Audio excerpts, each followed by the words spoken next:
할렐루야. 같이 인사하겠습니다. 예수님은 살아계십니다. 다시 한번 할까요? 예수님은 살아계십니다. 아멘. 이것이야말로 성도들에게 가장 큰 위로가 아닐까 생각합니다. 우리의 소망이신, 우리의 위로가 되신 예수님의 부활. 오늘은 그 부활절을 맞이하여 우리가 모여서 같이 예수님의 부활을 기념하며 그 부활의 뜻이 정확히 무엇인지를 우리가 같이 보기 원합니다. 아이들 참 잘하죠? 다들 거짓말쟁이네. 뭘 잘해. 하나도 못하고만. 이렇게 귀여운 아이를 보다가 또 귀여운 어른이 올라오니까 좀 새롭죠? 예. 저는 귀엽다고 생각합니다. 제 와이프도 저 굉장히 귀엽대요. 여러분이 뭐라 해도 저는 귀엽습니다. 자, 아담 안에서 이 세상에 태어난 모든 인간들은 다 절망 속에서 태어나서 절망 속에 살다가 절망 속에서 죽습니다. 절망은 우리를 우울하게 만들고 우리를 외롭게 하고 고통스럽게 하며 심지어 죽음에까지 이르게 하며 하나님을 원망하고 그분을 향해 불만의 도화살을 쏘게 할 수 있는 것이 아주 무서운 것이 바로 그 절망이라는 것입니다. 근데 모든 인간이 그 절망을 갖고 태어나요. 하지만 반면에 성경은 하나님의 선택받은 성도들, 우리는 소망이라는 것이 있다고 정확히 말하고 있습니다. 여러분, 소망은 이 희망과는 다릅니다. 희망상과는 달라요. 희망은 언제든지 변할 수 있고 실패될 수도 있고 파괴될 수도 있는 것이지만 소망은 확정된 희망으로 절대로 실패가 있을 수 없고 무너지지도 않는다는 것입니다. 쉽게 말해 희망이라는 것은 믿음 없이 욕심으로 바라는 것, 하지만 소망은 믿음으로 인내하며 기다리는 것을 우리에게 말하고 있습니다. 그렇다면은 소망을 가진 성도라면은 절대로 절망 안에서 독설과 원망의 음성을 내서는 안 되는 것이죠. 근데 문제는 오늘날 우리 성도들에게 그렇게 자주 하나님을 향한 원망의 소리를 내는 이유는 무엇일까요? 그건 우리 성도라고 하는 사람들이 성도가 가져야 하는 소망, 그 소망에 대해서 무관심하거나 아예 관심이 없거나 아무것도 모르기 때문에 우리는 그 소망에 대해서 그 소망을 붙잡지 못하고 있는 것입니다. 오늘은 우리가 그 소망, 성도가 절망의 현실에서 그 현실을 밟고 일어날 수 있는 그 소망에 대해서 같이 한번 보기 원합니다. 어저께 제가 저희 청년 2명하고 저희 우리 조카 형제랑 호연 형제랑 준수 형제랑 차를 타고 가면서 이런저런 얘기를 하다가 저들이 그런 얘기를 하더라고요. 전도사님은 설교를 들을 때마다 혼나는 느낌이 든다 라는 얘기를 하는데, 여러분, 저는 여러분을 혼내러 여기로 올라온 게 아니고 설교를 제일 먼저 듣는 사람은 바로 저입니다. 그래서 저는 제 자신을 혼내는 거예요. 이렇게 복음대로 살지 못하는 저를 혼내는 겁니다. 그래서 제 자신이 너무 한심해서 이렇게 소리 지르는 거예요. 그러고 여러분을 혼내는 것입니다. 그러니까 우리 지금 다 혼나는 거예요. 제가 여러분만 혼나는 게 아니고 저도 혼나고 여러분도 지금 혼나고 있는 거예요. 그러니까 야, 저놈 또 소리 지르네, 저놈 또 우리 혼내네, 그렇게 생각하지 마시고 저놈이 저렇게 소리 지르는 건 저놈이 잘 못 살고 있구나, 그냥 그렇게 이해하시면 됩니다. 우리가 오늘 말씀 안에서 다 같이 혼납시다. 아멘? 네, 오케이. 자, 그럼 성경은 성도가 이 땅에서 가지고 있어야 할 소망에 대해서 한마디로 정리를 해줍니다. 그게 바로 고린도전서 15장 12절과 19절에 정확히 나와 있습니다. 고린도전서 15장 12절, 그리스도께서 죽은 자 가운데서 다시 살아나셨다 전파되었거늘 너희 중에서 어떤 이들은 어찌하여 죽은 자 가운데서 부활이 없다 하느냐. 19절, 만일 그리스도 안에서 우리의 바라는 것이 다만 이 생뿐이면 모든 사람 가운데 우리가 더욱 불쌍한 자니라. 오늘 말씀해 보면 성도의 소망이 뭐라고 했습니까? 부활.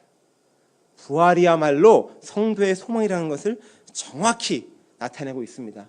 만일 이 세상의 삶이 끝이라면 성도가 이 땅에서 겪는 고난과 시험 등은 성도를 우울하게 만들고 고통스럽게 만들고 죽고 싶게 만들어내는 게 맞아요. 그런데 이 땅의 삶이 끝이 아니라 이 땅의 삶과는 비교도 할 수 없는 영원한 삶이 존재한다면 그 영원 속에서 살 수 있는 신령한 몸이 성도에게 새로 주어지게 된다면 우리는 그 부활신앙을 붙잡고 사는 것입니다. 그래서 성도는 이 땅의 그 어두운 현실 가운데 좌절하거나 절망하지 않을 수 있는 것입니다. 여러분, 만일 진짜 이 생이 끝이라면, 여러분이 지금 짧게 사는 70년, 80년, 90년 이게 끝이라면 그렇게 고난과 수고를 겪으며 사는 성도들이야말로 가장 불쌍한 사람들입니다. 여러분, 이 생이 끝이면 왜 참고 사세요? 만약에 이 생이 끝이면 왜 손해보시냐고요? 만약에 이 생이 끝이면 왜 용서를 하고, 이 생이 끝이면 우리가 못하러 예수를 믿고 못하러 십자가의 길을 걸어갑니까? 만약에 이 생이 진짜 끝이면 어떻게 해서든 내가 최고가 돼야죠. 어떻게 해서든 내가 가장 높은 자리에 올라가야죠. 어떻게 해서든 남을 죽이더라도 내가 최고가 돼야 하는 게 맞아요. 근데 세상 사람들은 그렇게 살고 있잖아요. 왜? 그들은 이 생이 끝이기 때문에 이 생에서 뭔가를 봐야 돼요. 쇼부를 본다고 하나요? 그 써도 되는 단어인가? 모르겠네. 이 땅에서 쇼부를 봐야 돼요. 근데 진짜 문제는 오늘날 교회도 똑같이 그러고 있다는 것입니다. 부활의 소망이 없기 때문에 이 땅에서 내가 예수 믿고 최고가 되겠다. 내가 예수의 힘을 사용해가지고 내가 가장 부자가 되고 내가 가장 높은 사람이 되고 내가 가장 유명인이 되겠다 하는 것이 오늘날 교회 설교, 교회의 복음 아닌가요? 왜 그럴까요? 왜 교회가 이렇게 됐을까요? 부활의 신앙을 잃었기 때문입니다. 그래서 여러분은 오늘 여러분의 이 부활의 소망을 붙잡고 가셔야 합니다. 그래서 오늘 이 말씀을 통하여서 이 부활이 무엇인지 정확히 한번 보겠습니다. 근데 여러분이 먼저 이 부활에 대해서 정확히 알기 전에는 그리스도의 그 핵심 포인트, 기독교의 핵심 포인트를 정확히 알고 넘어가야 합니다. 그 핵심 포인트를 모르고는 부활을 알 수가 없기 때문이죠. 근데 기독교의 가장 핵심되는 포인트, 그것이 오늘 고린도전서에 또 나오고 있습니다. 여러분이 오늘 꼭 집에 가셔서 이 고린도전서를 적어도 한 20번을 읽으세요. 왜냐하면 이 안에는 기독교의 핵심이 가득합니다. 이 고린도전서 15장만큼 그리스도의 핵심을 가장 잘 나타내는 저는 장이 없다고 생각하기 때문입니다. 고린도전서 15장 1절에서 4절. 형제들아, 내가 너희에게 전한 복음을 너희에게 알게 하노니 이는 너희가 받은 것이요 또 그 가운데 선 것이라. 너희가 만일 나의 전한 그 말을 굳게 지키고 헛되이 믿지 아니하였으면 이로 말미암아 구원을 얻으리라. 내가 받은 것을 먼저 너희에게 전하였느니 이는 성경대로 그리스도께서 우리 죄를 위하여 죽으시고 장사 지낸 바 되었다가 성경대로 사흘 만에 다시 살아나사. 성경 전체 가장 확실하고 정확한 기독교의 핵심, 기독교의 캐릭마, 그 복음이 이 안에 들어있습니다. 이 내용을 자세히 보시면요, 바울이 고린도 교회에게 복음을 선포하면서 너희가 내가 전한 이 복음을 굳게 지키고 믿으면 너희는 구원을 얻을 것이다 라고 바울이 얘기를 해요. 그러면서 교회가 믿어야 할 것이 그 복음의 내용을 간단히 전합니다. 근데 여러분이 보다시피 이 내용이 너무나 간단합니다. 너무나 심플해요. 그 내용이 뭐죠? 바울이 전하는 복음은 예수님이 그리스도이신데 그분이 성경대로 우리 죄를 위해 죽으시고 장사 지낸 바 되었다가 성경대로 사흘 만에 살아나셨다. 이게 끝이에요. 이게 복음입니다. 이게 성경의 전체 내용이에요. 성경엔 다른 얘기가 없어요. 창세기부터 요한계시록까지 예수 그리스도의 피가 질질 흘리고 있습니다. 그리고 그 중심에는 예수의 십자가, 죽음과 부활이 그 중심에 자리 잡고 있어요. 그럼 성경 안에서 여러분이 보아할 게 뭡니까? 예수님, 그의 십자가, 죽음, 부활, 그것만 봐야죠, 성경에서는. 근데 오늘날 교회는 성경에 그 관심이 없어요. 성경을 통하여서 내가 어떻게 잘 먹고 잘 살지, 성경을 통해서 어떻게 더 큰 건물을 지을지, 성경을 통하여서 내가 이 땅에서 어떻게 하면 최고가 될 수 있을지, 다들 거기에 아멘하고 앉아있는 것입니다. 오늘날 교회는. 여러분, 성경 안에는요 예수 그리스도의 복음 이야기 말고는 다른 얘기 하나도 안 합니다. 근데 여러분이 그 복음을 이해하지 못하고 읽지 못한다면 여러분은 지금 성경 헛읽고 있는 거예요. 아니, 그냥 읽지 마세요. 시간 낭비하시는 거니까. 여러분이 성경 안에선 예수님만 봐야 합니다. 그 십자가만 봐야 돼요. 그 예수의 피를 봐야 하고 예수님의 부활을 봐야 하는 것이 성경의 전체적인 내용이라는 것입니다. 그리고 바울은 그걸 지키고 믿는 자는 구원을 얻게 된다라고 우리에게 말하고 있습니다. 그러니까 복음은 그리스도께서 우리의 죄를 위해 죽으셨습니다. 근데 거기서 끝난 것이 아니고 우리를 위해 부활하셨다까지가 복음입니다. 죽음과 부활이 항상 같이 가야 돼요. 우리는 우리의 죄를 위해 죽으신 예수님은 너무나 잘 압니다. 하지만 우리를 위해 다시 살아나신 예수님, 거기에는 별 관심을 두지 않아요. 그냥 나를 위해 죽으신 예수님, 내가 구원받았으니까 나 그 예수의 힘을 이용해 힘을 사용해 내가 이 땅에서 잘 먹고 잘 살겠다. 그거입니다. 왜? 부활의 소망이 없으니까. 십자가에서 그들의 신앙이 멈췄으니까 그런 십자가의 구원으로 그렇게 살 수밖에 없는 거예요. 근데 우리는 부활을 소망하는 사람이기 때문에 그 부활의 소망이 무엇인지 우리가 알아야 한다는 것입니다. 많은 사람들이 십자가로 죄를 문제를 해결해가지고 우리가 구원받다고 생각하죠. 맞죠? 그렇게 배웠죠? 십자가로 왜 구원받았다? 틀린 말은 아닙니다. 근데 십자가에서 멈추면 안 돼요. 이게 반드시 부활로 이어져야 돼요. 여러분, 죄의 삭이 뭐죠?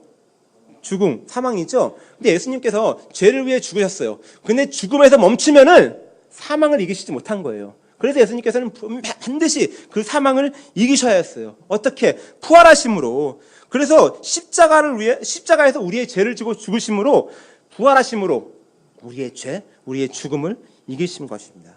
그럼 우리는 예수님의 부활을 통해서, 그리고 그 부활 안에서 구원을 얻은 자들이죠. 자, 로마서 4장 25절 보겠습니다. 예수는, 같이 읽어볼까요? 예수는 우리의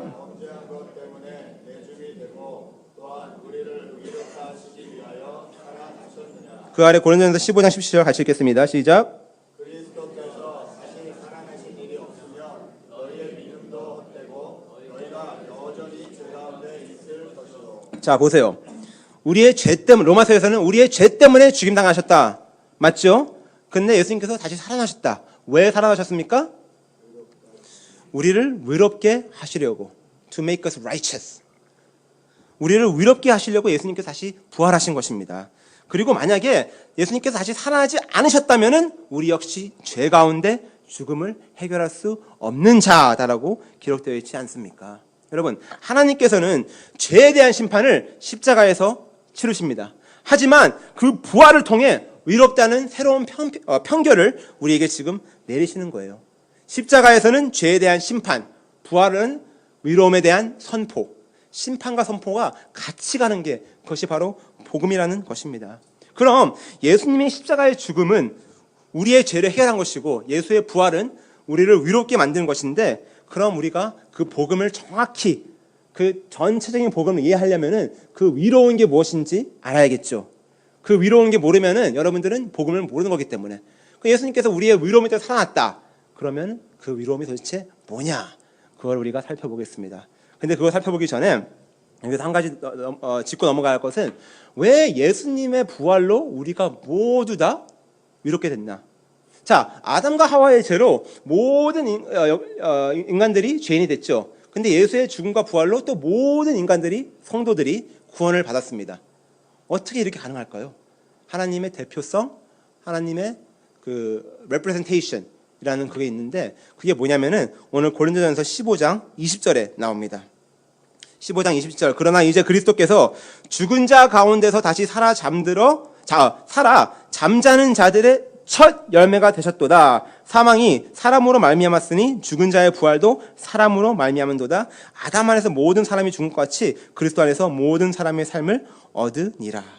오늘 20절에 보면은요, 예수 그리스도가 뭐가 됐다고요? 첫 열매가 되었다고 합니다.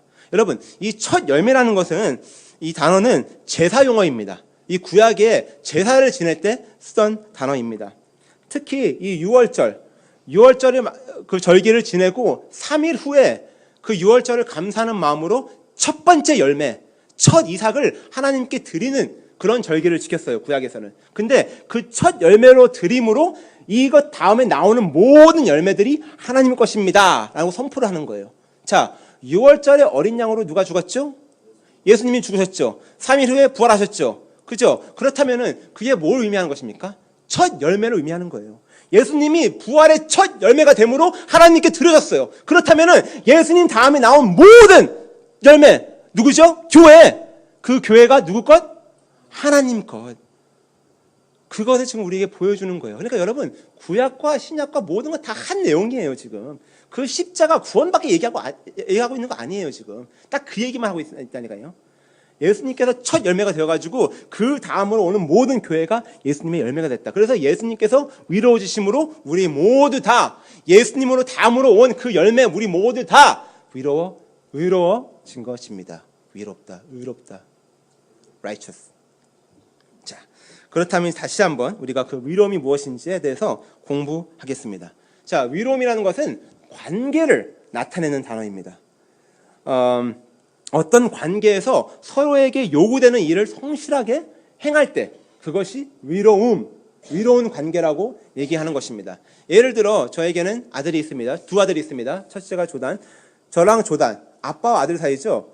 제가 제 아들에게 아빠로서 그를 보살피고 감싸고 사랑해주고 좋은 환경에서 그가 성장할 수 있도록 도와주는 것, 그건 아빠로서 제가 해야 하는 일이죠. 그럼 제 아들은 저의 아들로서 아빠 엄마 말을 잘 듣고 착하게 지내고 친구들과 싸우지 않고 서로 그 요구되는 게 있잖아요. 아빠로서 아들에게 요구하는 거, 아들로서 아빠에게 요구하는 거, 그 요구되는 것을 서로 이루어질 때 그것이 위로움이라는 단어예요. 그렇다면 하나님과의 우리 관계를 봅시다. 하나님은 하나님으로서, 우리의 하나님으로서 우리를 보살펴주고 우리를 감싸주고 우리를 사랑해주고 우리를 훈련시켜주고 우리를 하나님께서 약속하신 그 약속의 땅으로 인도하시는 그 일을 하시고, 그럼 우리는 하나님의 백성으로서 하나님의 명령에 순종하고 하나님만 사랑하고 하나님만 의지하고 하나님만 바라보는 그 관계, 그 둘이서 바라는 그것을 행할 때 우리는 위로운 관계가 된다는 것입니다. 하지만 여러분, 제가 질문을 하겠습니다. 여러분 어떠십니까? 하나님은 하나님으로서 우리를 인도하시죠.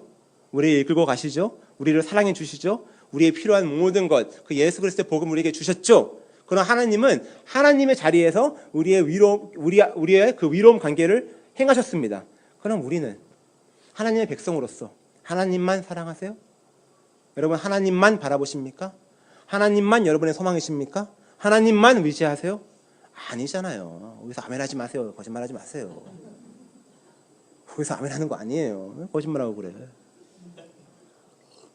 아닙니다. 우리는 못해요. 절대 할 수가 없어요. 그러면은 우리는 더 이상 하나님과 그 위로운 관계가 될 수가 없잖아요. 왜? 하나님은 하나님께서 하시는 일을 하는데 우리는 그 일을 못해. 그러면은 이게 그 위로운 관계가 깨진 것입니다. 그죠? 왜? 죄 때문에. 내가 하나님 되겠자 하는 그 마음 때문에. 그럼 깨졌습니다. 그래서 예수님께서 그가 대신 위로움의 삶을 살아야 했습니다. 그가 우리 위해 죽었습니다. 윤리의 모든 죄를 자신에게 던지심으로 십자가에서 죽으셨어요. 하지만 죽음에서 끝난 것이 아니라 예수는 그 죽음에 사신 사망을 이기시기 위하여 부활하셨습니다. 근데 그 부활로 하나님과 우리가 위롭게 된 것입니다. 말씀의 순종으로 이기셨다니까요, 예수님께서. 그래서 예수님께서 아기로 태어나신 거예요. 모든 율법을 지켜야 했기 때문에. 우리가 지키지 못하는 율법을 예수님이 다 지켜야 하기 때문에, 그래서 처음부터 예수님은 아기로 태어나신 겁니다. 생각해 보세요. 만약에 우리 죄만 해결했다면은, 예수님이 우리 죄만 해결해야 했다면은 굳이 아기의 모습으로 안 해도 됐어요. 그냥 어른의 모습으로 와가지고 그냥 십자가에 죽으시면 끝이에요. 그죠? 근데 굳이 왜 아기의 모습으로 와가지고 30몇 년 동안 여기서 생쇼를 하십니까? 예수님께서 생쇼를 안 하셨습니다. 여기서 왜 고생을 하십니까? 예수님께서 왜 고생을 하십니까? 왜? 그 율법을 다 지켜 모든 걸 다 순종해야 하기 때문에, 그가 하나님과의 그 위로운 관계를 우리 때문에 회복하셔야 하기 때문에 예수님은 아기의 모습으로 태어났습니다. 아담과 하와가 아기의 모습으로 태어나지 않고 어른의 모습으로 하나님께서 지었잖아요. 그렇다면 하나님이 충분히 예수님도 어른의 모습으로 보낼 능력이 있었던 것입니다. 근데 안 그러셨잖아요. 자, 여기서 한 가지 전혀 설교와는 상관없는 건데, 지구의 나이 이런 거 얘기하면서 뭐 지구가 뭐 몇십억 년이다 뭐 이렇게 얘기하면서, 근데 기독교에는 뭐 지구는 뭐 1500년이다 막 이런 식으로 막 서로 얘기하잖아요. 내가 뭐 지구에 이거 파스를 뜯어봤는데 지구가 뭐 몇 년이라서 막 이러잖아요. 난 그게 뭐 그렇게 중요한 건지 모르겠어요. 그냥 만약에 진짜 이 지구가 몇십억 년이면은 하나님이 그냥 처음부터 몇십억 년짜리 지구를 만든 거예요. 그렇게 생각하면 되지. 왜 이거 가지고 서로 따지는지 모르겠어, 나. 하나님이 아담을 어른처럼 만든 것처럼, 하나님이 예수를 아기로 만든 것처럼 나이와 상관없이 그냥 만들 수 있어요. 그러면 지구 역시 그냥 몇십억 년으로 만들 수 있는 거예요, 하나님은. 왜 이런 쓸데없는 거에 넘어지냐고요, 교회가 지금. 전혀 중요하지도 않는 이유로. 그러니까 여러분 제발 복음 아닌 이런 쓸데없는 거에 넘어지지 마세요. 아멘.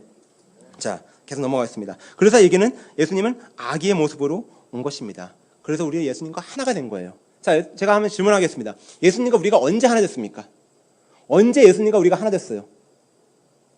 십자가에서 부활할 때? 우리 항상 그렇게 알고 있죠? 예수님의 십자가에 우리가 하나가 되어 우리가 죽었다. 예수님의 부활에 우리가 하나 되어 우리도 살았다.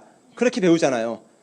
자, 틀린 말이 아닙니다. 맞습니다. 하지만 우리는 union with Christ, 그리스도의 연합됨, 그것은 창세 전부터 하나님이 이미 여러분을 꿈을 꿨고 여러분을 아셨고 여러분을 창조했기 때문에 창세 전부터 그의 교회를 예수님께서 품으실 겁니다. 그래서 예수님이 아기로 왔을 때부터 이 생애 전 생에서 우리는 예수님과 하나 된 몸으로 그냥 지내는 거였어요. 그래서 예수님께서 십자가에 죽으셨을 때도 우리도 함께 죽었고 예수님이 부활했을 때도 우리도 함께 부활했고 예수님이 모든 율법을 지켰을 때도 우리 역시 그냥 지키게 된 거예요. 예수님께서 우리를 품었기 때문에. 그래서 예수님께서 성령을 받았을 때도 우리도 그 자리에 있었고 예수님께서 광야에서 사탄한테 시험 당할 때도 그 시험을 이기셨을 때도 우리 역시 그 시험을 이긴 자가 된 거고 예수께서 십자가에서 저들의 죄를 용서하여 주시옵소서 라고 용서를 구할 때 우리 역시 용서를 구하는 자가 된 거예요. 왜? 예수님이 하나가 됐으니까. 우리가 처음부터 예수님은 우리를 하나로 묶으셨어요. 하나님께서. 그래서 예수님이 위롭기 때문에 우리 역시 위롭게 된 것입니다. 여러분이 잘나서가 아니에요. 여러분이 돈이 많아서가 아니고 여러분이 예뻐서가 아니고 여기 예쁜 사람 하나도 없어요. 우리 와이프 빼고는. 여러분이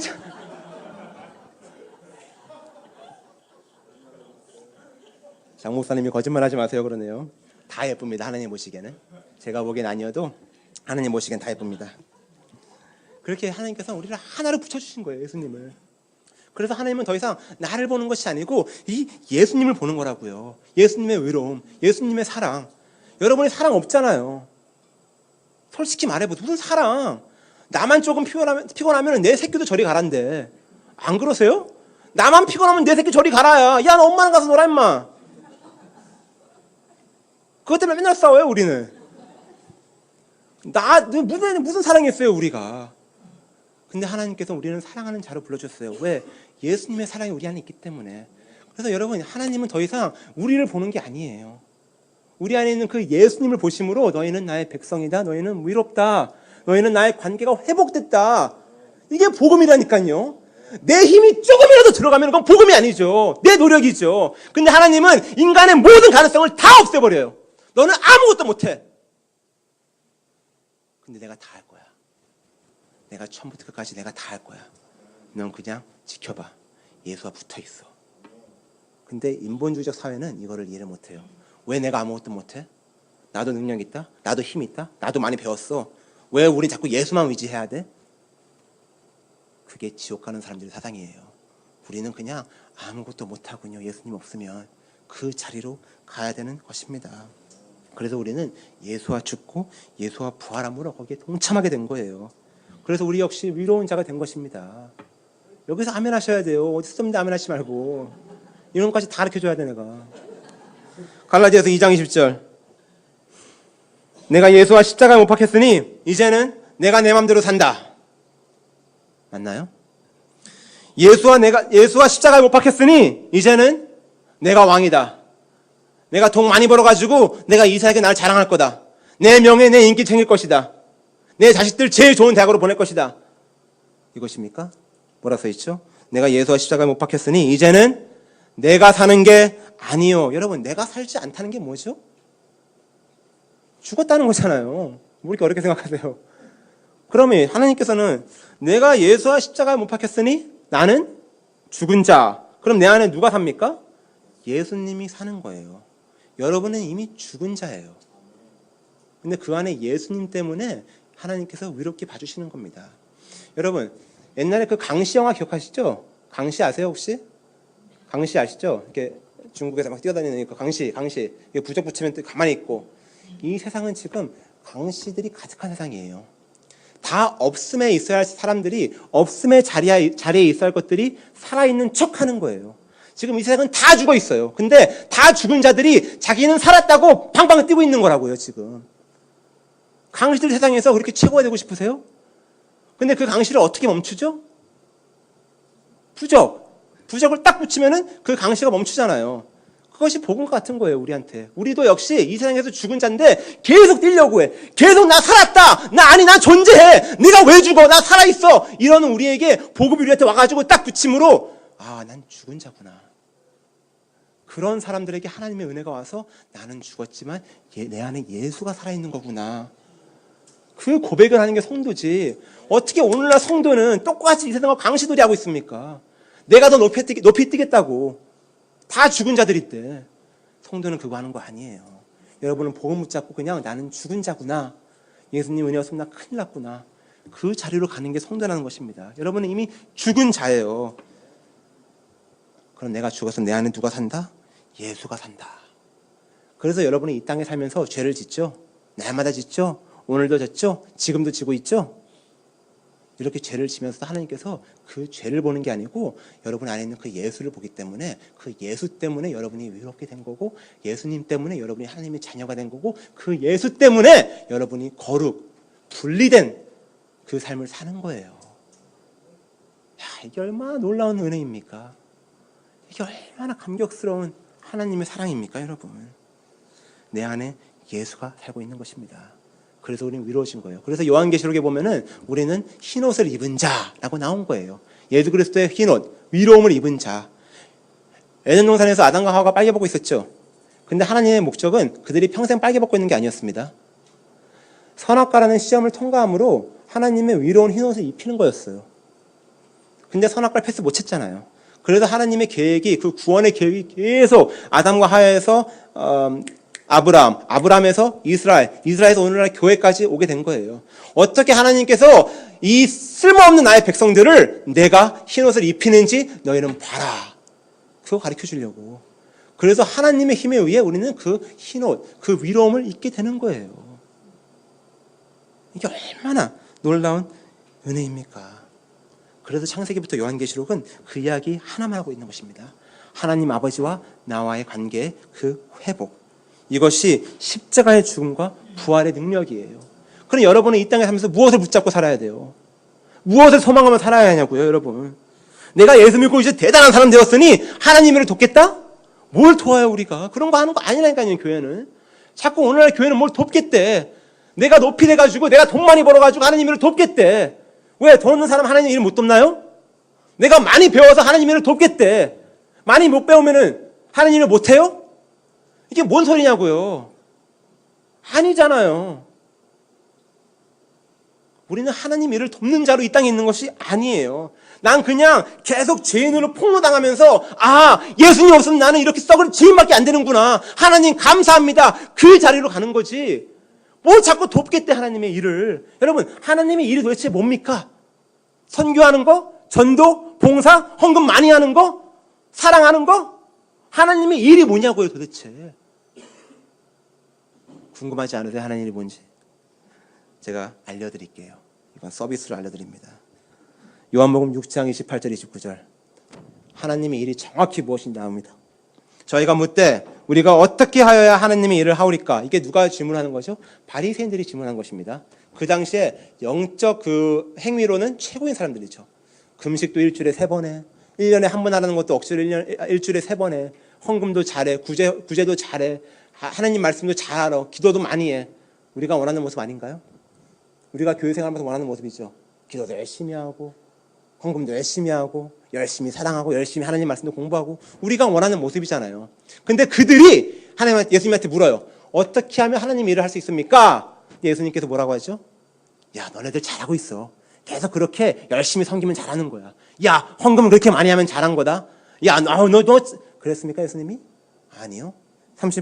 29절 보겠습니다. 예수께서 대답하여 가라사대 하나님의 보내신 자를 믿는 것이 하나님의 일이니라 하시리. 하나님께서 보내신 자를 믿는 것, 그게 뭐예요? 예수 믿는 거, 뭘 믿어요? 아까 봤잖아요. 고린도전서 15장 1절 4절.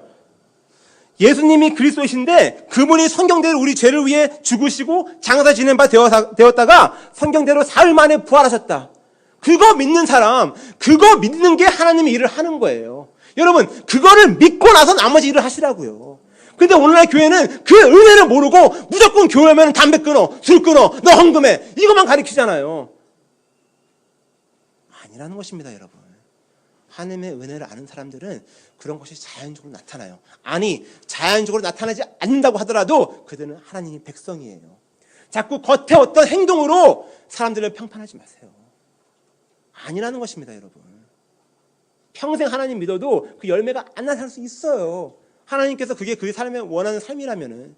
그래서 살인자들도 사람 막 죽이다가 끝에 가서 예수님 믿고 죽은 사람들 있잖아요. 그들이 무슨 열매가 있습니까? 아무 열매 없어요. 사람 죽인 것밖에 없잖아요. 근데 그들에겐 예수가 있잖아요. 그래서 구원받은 거예요. 예수, 그거 하나. 오늘날 교회는 지금 잘못해도 너무나 잘못되고 있어요.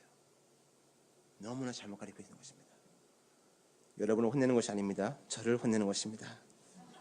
예수님이 씨가 되어 이 땅에서 죽이심으로 열매를 맺었는데 그 열매가 하나님이 보시기에 위로운 교회가 된 것입니다. 그렇게 죽은 우리가 하나님의 백성으로 부활했습니다. 자, 그렇다면 마지막으로 우리가 부활을 한 성도라면은, 내가 진짜 죽었다면은, 이 부활을 한 성도라면 우리가 이 땅에서 어떻게 살아야 할까요? 하나님의 의로움을 입은 자들이 어떻게 살아야 하는 것일까요? 그것만 보고 마치도록 하겠습니다. 우리는 이 땅에서 부활을 소망하면서 살아야 합니다. 이미 우리는 문이 열렸어요. 에덴 동산에서 아담과 하와가 선악과를 먹음으로써 그들이 하나님으로부터 눈이 멀어지고 세상의 눈이 띄어졌습니다. 근데 우리는 이제 그 예수라는 열매를 먹고 이제는 세상의 눈이 멀어지고 하나님으로부터 눈이 띄어진 자들이에요. 그럼 우리는 이젠 하나님을 바라보면서 사는 자들이에요. 성도는. 예수를 먹었는데 왜 자꾸 세상의 것을 바라봅니까? 아니요. 우리는 하나님만 바라보고 하나님의 나라만 소망하며 사는 사람들이, 그것이 부활한 성도라는 것입니다. 그럼 우리는 이 부활을 소망하면서 이 땅에서 예수의 은혜를 더 붙잡고 이 땅의 소망을, 이 땅의 희망을 조금씩 버리면서 사는 거예요. 그것이 우리의 삶이에요. 강시 세상 속에서 내가 최고의 강시가 되는 것이 아니고 나는 그냥 죽은 자로, 흙으로, 없음에서 없음의 자리에 있는 거예요. 그냥. 왜 없는 존재가 자꾸 있는 존재 척을 하냐고요. 우리는 오직 예수를 위해 있는 것입니다. 여러분, 정확히 말씀드릴까요? 여러분은 지금 하나님으로부터 털리는 삶을 살아야 돼요. 그거 아세요, 여러분? 하나님이 여러분을 공격하신다는 거? 하나님은 오늘도 여러분을 십자가로 공격하십니다. 여러분이 하나님이 아닌 그 다른 모든 것, 내 자식 사랑, 내 사업 사랑, 내 명예, 내 인기, 하나님보다 소중하게 생각하는 그 모든 것을 하나님은 오늘도 그의 십자가로 자르고 있습니다. 왜? 우리를 사랑하셔서. 그대로 우리를 두면 안 되거든요. 충치가 나는데 두면 안 되잖아요. 억지로 끌고 가서라도 그걸 빼야 하잖아요. 팔이 부러졌는데 그냥 놔두면 안 되잖아요. 억지로 끌고 가서 고쳐야 하잖아요. 그래서 하나님은 억지로 그분의 뜻대로 십자가로 여러분이 사랑하는 그 모든 것을 자르고 있는 거예요. 그래서 성도의 삶이 고난스럽고 고통스럽고 핍박을 받는 삶을 살게 된다는 것입니다. 그게 은혜예요. 근데 하나님이 십자가로 우리를 공격하는데 그게 은혜라고요. 세상 사람들 이해를 못해요. 근데 관심도 없어요. 거기에는 그들이 이해를 하든 말든 거기에는 관심 없다고요. 하나님은. 세상 사람은 조롱하죠. 야, 너 하나님 믿는다면서 그따위로 사니? 너 하나님 믿는다면서 왜 이렇게 해서 사업이 망해? 너 하나님 믿는다면서 네 자식 왜 그 꼬라지야? 우리 생각하기에는 내가 하나님 믿으니까 더 잘 돼야지. 하나님, 세상 사람들에게 내가 보이게 더 잘 되게 해주세요. 그렇게 기도하잖아요. 근데 하나님은 세상 사람들의 그런 소리에 아랑곳하지 않습니다. 하나님의 관심은 오직 교회. 너네들이 끝까지 나를 사랑하니? 내가 너네들이 그 사랑하는 모든 걸 잘라내도 나만으로 너네 날 살 수 있니? 하나님은 그걸 확인하셔야 돼요. 여러분이 그래서 지금 이 땅에 있는 거예요. 거기에. 이 땅에 왜 있겠어요, 여러분이? 그 복음을 배우고 그 복음을 선포하기 위해서 지금 이 땅에 있는 것이지, 이 땅에서 하나님 일 돕는 거 아니라니까요, 우리는. 그래서 우리는 날마다 그 십자가 앞에서 이미 죽은 자지만 나를 부인하면서 그 예수님의 은혜를 붙잡는 사람이 되어야 하는 것입니다. 하나님의 의해 내가 작은 죽음을 날마다 죽어가며 이 생을 작은 죽음을 날마다 죽어가며 이 생의 마지막에 죽음아 너의 이기는 것이 어디 있느냐? 죽음아 너의 쏘는 것이 어디 있느냐? 천국 문을 열어라 나 들어간다. 그 고백을 하셔야죠. 그 고백을 하셔야죠. 성도는, 하나님의 백성은. 우리는 부활을 소망하고 살아야 합니다. 그런 부활의 소망이 있는 사람들이 어떻게 이 세상의 사람들의 소망하고 똑같을 수 있습니까? 이 세상의 힘의 원리를 쫓는 사람들하고 어떻게 똑같은 모습으로 살아갈 수 있겠습니까? 아닙니다. 우리는 이 세상에서 날마다 죽어가는 거예요. 만약에 여러분이 이 세상에서 존경받고 이 세상에서 찬송받고 이 세상에서 최고가 되고 싶어 하면은 여러분 어쩌면 세상보다 더 세상적인 삶을 살고 있어서 해요. 우리는 그 삶 살고 이 땅 온 거 아닙니다. 예수님께서 한 씨가 되어 죽었듯이 우리 역시 그 길을 따라가는 거예요. 그래야 부활이 오죠. 그래야 부활이 온 것입니다. 왜 예수님의 부활이 중요한지 조금씩 알겠죠? 여러분, 부활은 우리 신앙에 너무나 중요한 것입니다. 예수님께서 순종으로 죽음을 통과하였듯이 또 순종으로 부활하였듯이 우리 역시 그 죽음과 부활을 통과해야 한다는 것입니다. 그러니까 죽으세요, 제발. 이미 죽어 있잖아요. 왜 자꾸 살려고 하세요, 죽은 자들이. 여러분 아마 이런 생각하실 것입니다. 야, 이놈은 어떻게 부활절에도 우리 보고 죽으라고 하냐? 그런 생각 하시죠? 야, 저놈은 어떻게 부활절에도 우리 보고 죽으라고 하냐? 근데 어쩌겠어요. 여러분이 죽어야지 부활을 느끼는데, 부활을 체험하는데. 그러니 제발 죽은 자리에 그냥 가만히 죽어 계세요. 자꾸 살려고 하지 마세요. 그냥 우리가 해야 할 일 그거 하나요, 이 땅에서. 뭘 자꾸 뭐 한다는지 모르겠어. 여러분, 지금 이 세상에서 만약에 여러분들이 죽고 있다면 여러분, 그거는 잘 가고 있는 것입니다. 세상 속에서 힘이 빠지고 무시당하고 공격당하는 삶, 여러분 잘 살고 있는 거예요. 근데 아직도 세상에 힘이 넘치고 세상에 종려받고 있다면 여러분 지금 잘못 살고 있는 것입니다. 성도는 세상에서는 죽어야 돼요. 이 세상에서는 무시당해야 돼요. 그게 우리의 삶이에요. 그럼 우리는 어디서 위로받나? 이 복음 안에서, 그리고 또 이 공동체 안에서 서로 위로가 되고 힘이 되어줘야 돼요. 권사님, 장로님, 집사님, 형제님, 자매님 힘드시죠? 사는 게 어렵죠? 근데 우리 조금만 버티시다. 예수님께서 부활을 약속하시지 않았습니까? 우리 조금만 참읍시다. 예수님께서 반드시 그 부활의 땅을 우리에게 주실 것입니다. 그러면서 서로 격려해야죠, 교회 안에서. 근데 문제는 세상에서 죽는데 교회 안에서 서로 죽여. 사랑의 공동체가 되고 서로 격려해야 하는데 교회 안에서까지 나 잘났다고, 나 살겠다고 그러고 있잖아요, 지금. 아니요, 여러분. 세상에서 죽임 당하시고 이 안에서는 서로 눈물을 흘리며 주님을 기다리며 소망하며 격려하는 자가 되어야 합니다. 성도는 이 세상에서 죽음의 삶 속에서 절망으로 빠지면 절대로 안 됩니다. 영광스러운 소망의 창송을 부르세요. 여러분에게 약속된, 이미 완성된 부활의 나라 반드시 옵니다. 그러니 현실에 집착하지 마세요. 부활을 소망하세요. 그리고 나 같은 썩을 놈도 열매로 추수해 주신 예수의 부활에 감사하세요. 그게 진짜 부활을 하는 성도의 삶입니다. 기도하겠습니다.